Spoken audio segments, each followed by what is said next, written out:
الحمد لله نحمده ونستعينه ونستغفره ونؤمن به ونتوكل عليه ونعوذ بالله من الشيطان الرجيم ببركة بسم الله الرحمن الرحيم إن الله وملائكته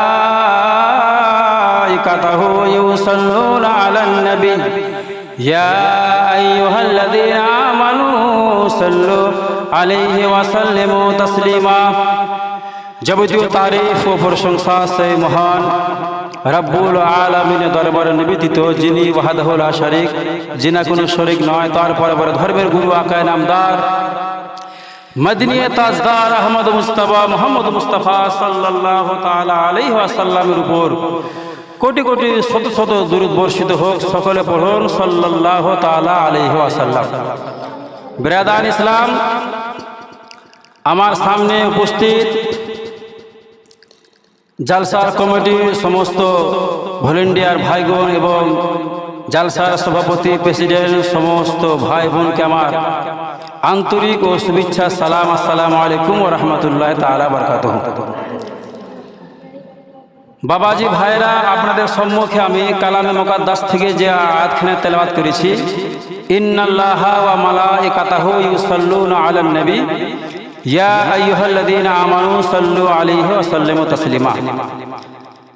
তরজমা হচ্ছে, বেশক আল্লাহ এবং সমস্ত ফেরেশতাগণ রাসূল করিম সাল্লাল্লাহু তাআলা আলাইহি ওয়া সাল্লামের উপর দুরূদ শরীফ পাঠ করেন। বলেন সুবহানাল্লাহ। আমার হাবিব আকা মুস্তাফা সাল্লাল্লাহু তাআলা আলাইহি ওয়াসাল্লাম ইরশাদ করেন যে আমার উম্মত, যে আল্লাহর বান্দা, যে আমার উম্মত সব চাইতে বেশি বেশি করে আমার প্রতি দুরূদ শরীফ পাঠ করলো, কাল কিয়ামতের দিনে ওই আমার উম্মত, ওই ব্যক্তি সব চাইতে আমার নিকটে থাকবে। বলেন সুবহানাল্লাহ। হযরতে হাসান বসরি রাদিয়াল্লাহু তাআলা আনহুর দরবারে এক মা এসে হাজির হয়ে গেল। মা হাও মা করে কান্না করতে আরম্ভ করলো, হুজুর গো, আমার একটি শিশু সন্তান ছিল। হুজুর গো, আমার একটি ছোট বাচ্চা ছিল। হুজুর, আমার বাচ্চাটি দুনিয়া থেকে ইন্তিকাল করে গেছে। হুজুর, আমার বাচ্চা দুনিয়া জীবিত নাই, আমি অনেক অসহায় রয়েছি। হুজুর গো,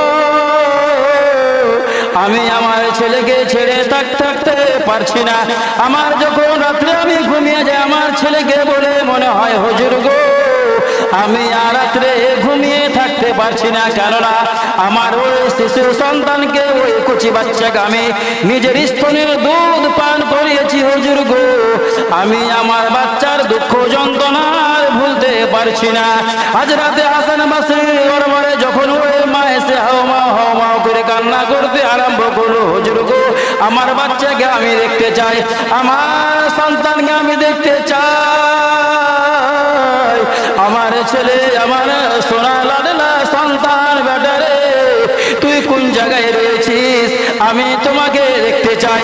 হযরতে হাসান বসরি দরবারে এসে উপস্থিত হয়ে গেল। হুজুর গো, আমি দেখতে চাই যে আমার ছেলে জান্নাতে রয়েছে না জাহান্নামে রয়েছে। বলুন সুবহানাল্লাহ। হযরতে হাসান বসরি দরবারে যখন ওই মেয়ে উপস্থিত হয়ে গেল, হযরতে হাসান বসরি ওই মেয়েকে বলতে আরম্ভ করলেন, মা রে, আমি জানি তোমার মনে অনেক দুঃখ হয়েছে, আমি জানি তোমার মনে অনেক ব্যথা হয়েছে, আমি জানি তোমার অনেক দুঃখ যন্ত্রণা ব্যথা রয়েছে, কেননা তোমার দুধের শিশু ইন্তিকাল করেছে, তুমি থাকতে পারছো না, তুমি ছটফট করো তোমার শিশু সন্তানের জন্য। তুমি যে দেখতে চাও যে তোমার ছেলে জান্নাতে রয়েছে না জাহান্নামে রয়েছে, তুমি অবশ্যই দেখতে পাবে। বলুন সুবহানাল্লাহ। হযরতে হাসান বসরি ওই মাকে বলে দিল, মা রে, তোমাকে আমি দুইটা পদ্ধতি বলে দিয়েছি, তোমাকে আমি দুইটা পদ্ধতি বলে দিচ্ছি, তুমি যদি তার প্রতি আমল করো, তুমি তোমার ছেলেকে দেখতে পাবে, তোমার ছেলে জান্নাতে রয়েছে না জাহান্নামে রয়েছে। ওই মেয়ে বলতে আরম্ভ করলেন, হুজুর গো, আপনি যে পদ্ধতি দিবেন আমি সেই পদ্ধতিকে মানতে রাজি রয়েছে। হযরত হাসান বসরি ওই মেয়েকে বলে দিলেন, মা রে, তোমাকে 4 রাকাত নফল নামাজ পড়তে হবে। প্রথম রাকাতে সূরা ফাতিহার পরে আর হাকুমুত তাকা সূরা দিয়ে দিয়ে তোমাকে 4 রাকাত নামাজ পড়তে হবে। যখন তোমার ঘুম চলে আসবে তোমাকে দুরূদ শরীফ পড়তে পড়তে রাত্রে ঘুমিয়ে যেতে হবে। তুমি স্বপ্নতে দেখতে পাবে, তুমি খবে দেখতে পাবে তোমার সন্তান জান্নাতে রয়েছে না জাহান্নামে রয়েছে। সেই মতো ওই মা বাড়ি যে রাত্রে ঘুমিয়ে গেল 4 রাকাত নফল নামাজ পড়ে, রাত্রে তার মেয়েকে দেখতে পায় তার শিশু সন্তান জাহান্নামের আগুনে দপ দপ দপ দপ করে জ্বলতেছে। বলেন সুবহানাল্লাহ। ওই মা আবার সকালে হযরত হাসান বসরির দরবারে এসে চিৎকার করে মাটিতে লটপট লটপট করে কাঁদতে আরম্ভ করলেন, হুজুর, আপনি যে পদ্ধতি বলেছিলেন হুজুর গো, আমি সেই মতো আমল করেছি, কিন্তু আমার ছেলেকে আমি জান্নাতে দেখতে পাইনি, আমার ছেলেকে আমি জাহান্নামে দেখতে পেয়েছি।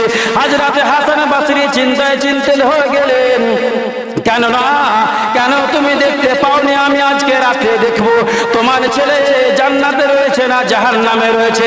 হযরত হাসান বসরি রাদিয়াল্লাহু তাআলা আনহু রাত্রে ঘুমিয়ে গেলেন, স্বপ্নতে দেখতে পায় যে ওই শিশু সন্তান জাহান্নামে না জান্নাতে ফুলের বাগানে বসে রয়েছে। বলে সুবহানাল্লাহ। হযরত হাসান বসরি চিন্তিত হয়ে গেলেন যে ওই মা এসে আমার সামনে বললো যে হুজুর, আমার সন্তানকে, আমার শিশু সন্তানকে আমি জাহান্নামে দেখলাম, জাহান্নামের আগুনে দপ দপ দপ দপ করে জ্বলতেছে, কিন্তু আপনি যে স্বপ্ন আমার সামনে বর্ণনা করছেন যে তোমার ছেলেকে আমি জান্নাতে দেখেছি হুজুর। তো হযরত হাসান বসরি ওই মাকে বললেন যে মা, তুমি যে আমার সামনে ঘটনাটা বলেছো সেটা তুমি কি সত্য বলেছো? তো ওই মা চিৎকার করে বলতে আরম্ভ করলো, হুজুর, আমি মিথ্যা কথা আপনাকে বলিনি, কেন আমার মনে অনেক দুঃখ যন্ত্রণা ব্যথা রয়েছে, আমি এই দুঃখ যন্ত্রণা ব্যথাকে রেখে আমি মিথ্যা কথা আপনাকে বলিনি হুজুর। আমি আমার মেয়েকে, আমার ছেলেকে আমি জাহান্নামের আগুনে দেখলাম, আমি জান্নাতে দেখতে পাইনি। হযরত হাসান বসরি ওই শিশু সন্তানকে ডেকে জিজ্ঞাসা করলেন, ছোট বাচ্চা বলো, শিশু সন্তান বলো, তোমার মা যে আমার সামনে যে ঘটনা বর্ণনা করেছে, তোমার মা কি সত্যি কথা বলেছে? ওই ছোট বাচ্চা হযরত হাসান বসরি দরবারে এসে চিৎকার করে বলতে আরম্ভ করলো, হুজুর, আমার মা আপনার সামনে যতগুলো কথা বলেছে হুজুর গো, সমস্ত কথা সত্যি বলেছে, মিথ্যা কথা বলেনি। হুজুর, আপনি যখন আমাকে স্বপ্নতে দেখতে পেয়েছেন, আপনি যখন আমাকে খবে দেখতে পেয়েছেন, ওই সময় আমরা জান্নাতে ছিলাম। বলেন সুবহানাল্লাহ।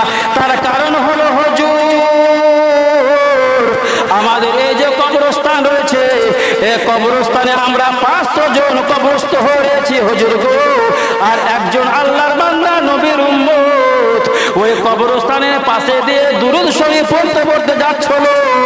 আল্লাহ তাআলা ওই দুরূদের বিনিময়ে আমাদের জাহান্নামের আগুনকে পরিবর্তন করে আমরাকে জান্নাতে পাঠিয়ে দিয়েছেন। বললেন সুবহানাল্লাহ।